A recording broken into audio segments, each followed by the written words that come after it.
Welcome to episode 19, which is about the development of natural resources. We cannot deny that natural resources and the environment are close to us. They are crucial in the ecological system of forests as habitats for wildlife. At the same time, they play a role in maintaining the balance of weather and climate conditions. Natural resources are crucial factors in national development. Proper management of natural resources is therefore essential to ensure that humans can rely on these resources for a long time. Currently, humans are adapting natural resources to suit themselves, which causes problems. Ideally, humans should adapt to nature, not destroy it, and live in harmony with it. Forestry resources, according to the royal initiative of His Majesty King Bhumibol Adulyadej, Rama IX, are categorized into 7 aspects. The first is the concept of 3 plantings, 3 benefits, 4 uses, where 3 plantings provide benefits in 4 ways. The second is reforestation, which involves studying the condition of the land and the trees growing there. Once the trees mature and are used, we must plant replacements. Just as humans reproduce to continue their lineage, trees must also be replaced after being cut down. This process creates a cycle of planting, using, and replanting. The third aspect is wet forests, which will be explained in the next frame. Moving on to the 4th aspect of the Royal Initiative, planting forests without planting. It might sound confusing, but His Majesty explained that if you leave a forest alone for 5 years without interfering, it will grow on its own. The idea is not to disturb it.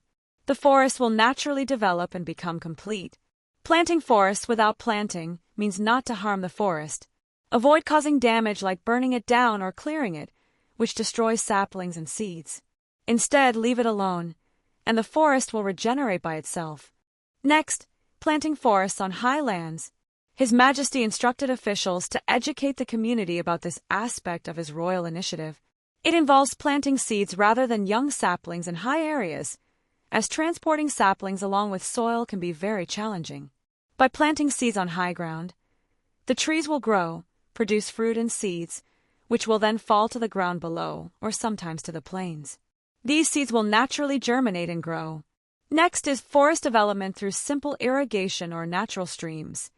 This technique is a traditional wisdom of hill tribes, which is admirable. Since they lack water, they create natural dams to collect and store water intermittently, which helps maintain soil moisture in the areas between the 2 banks they have dammed. Finally, planting forests in people's minds. It might sound strange, but planting forests in people's minds means nurturing the values and awareness of a community. Sometimes, we may impose measures on them, but if their awareness isn't developed, it's challenging. We need to foster this awareness because it will lead to sustainability. This involves educating people about the importance of natural resource management, how to coexist with forests, and the benefits they can reap without causing harm. By instilling this awareness, people will not only find food in the forest but also create jobs and income. We need to identify strong community leaders and instill this awareness first. Once the awareness is established, people will actively participate in maintaining and protecting their own areas. The trees will thrive and grow beautifully within their hearts, and they will take care of the forest independently, alerting authorities to any illegal activities. This is the essence of planting forests in people's minds, a royal initiative passed down to the community, to the Royal Initiative projects, and to academics across both governmental and private sectors. An example from the Royal Initiative is planting 3 types of forests to yield 4 benefits. The first type is firewood. The second type is fruit trees. The third type is timber for construction, often referred to as economic wood. Firewood trees grow quickly and are of lower quality. They are used for fuel or charcoal. Fruit trees should be diverse. Don't plant just one type of fruit tree because, for instance, if there's an oversupply of mangoes in a given year, the market will be flooded and it won't generate income. Thus, we should plant a mix of fruits like mangoes, mangosteen, and longan. Timber for construction includes valuable wood like teak and rosewood, which can be sold or used for building houses. If people, whether on the mountains or plains, are knowledgeable, they can continue these practices effectively. The ancients were wise. They knew where to practice agriculture and where to conserve trees. However, neglect over time, especially when people moved to more convenient areas, led to forgetting proper agricultural practices. Otherwise, our ancestors wouldn't have survived for hundreds or thousands of years. As educators, We must cultivate and teach children because today's children are tomorrow's adults. Today's adults are the ancestors of future generations. What is true and correct, based on reason, is a valuable legacy from the king that we must pass on to the next generation. We must teach them to understand and appreciate it so they can apply it in their development. An example from the Royal Initiative is planting 3 types of trees to yield 4 benefits. Planting 3 types of trees results in 4 benefits without additional effort. The benefits of planting trees include 3 types: fruit trees, timber for construction, and firewood. The 4th benefit is the conservation of soil and water sources. This practice helps maintain soil fertility and moisture, ensuring that the topsoil remains intact and fertile. In the development of resources, one of the 7 points is planting 3 types of trees to yield 4 benefits.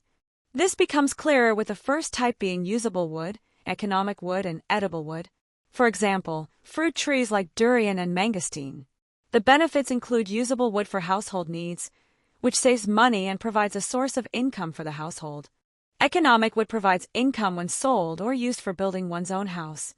Edible wood, such as durian, mangosteen, and longan, provides food for the family and can also be sold or shared within the community. This is the royal knowledge that helps with soil and water conservation. Another royal initiative is wet forests. The wet forest concept aims to utilize water resources to their fullest potential. To achieve this, the approach includes planting fast-growing trees to cover water channels, planting along canals or irrigation lines, and building check dams to slow down water flow. These check dams, often called Mayo dams, are used to block small streams and capture water and sediment. Moisture spreads out on both sides of these check dams, creating a wet forest. If the stream flows continuously, it would just pass through, but by blocking it intermittently, water is retained in segments for use. If you dig into the soil in these areas, it's as if you're watering the plants constantly. This is why it's called the wet forest theory. We must use water resources efficiently to avoid wasting natural resources. This is the principle, thinking, and practice left for us by the king. Next, let's watch the clip about the joint effort to plant trees in Chiang Mai province. I experienced eye irritation and difficulty breathing. This is due to drought caused by harm to the trees. Recently, Chiang Mai's PM 2.5 levels have reached the highest in the world, with a level of 420 micrograms per cubic meter. This has rapidly affected health and expanded widely, and the officials are working tirelessly. The benefits of planting trees include increasing moisture in the forest and ensuring rain falls in its proper season. Additionally, creating wet forest areas helps reduce problems with smoke and forest fires in the region. After watching the clip on collective tree planting, we can see the love and unity in volunteer work. The Royal Volunteer Project to plant trees in rows, whether on hills or flat areas, shows volunteers coming together to plant trees. The benefits include 1. Receiving trees and creating shade, and at the same time increasing soil moisture and fertility. If we focus on collective benefits over personal gains, like the ongoing efforts of volunteers planting trees, we will be doing good and following the 7 guidelines provided by the king. Human beings are closely connected to natural resources from birth to death because they are part of nature. At the same time, when we use natural resources, we need to think carefully and prudently.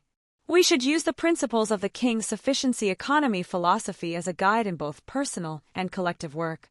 Next, please meet Professor Benjamin in the activities for episode 19. Activity 19. Developing natural resources. 5 points. Based on the knowledge gained in episode 19 about developing natural resources, please present at least 2 approaches to natural resource development and the benefits received, according to your thoughts. Write your responses with explanations to be understood, and submit them by the specified deadline and through the channels set by your teacher or professor. Evaluation and grading will be at the discretion of your teacher or professor.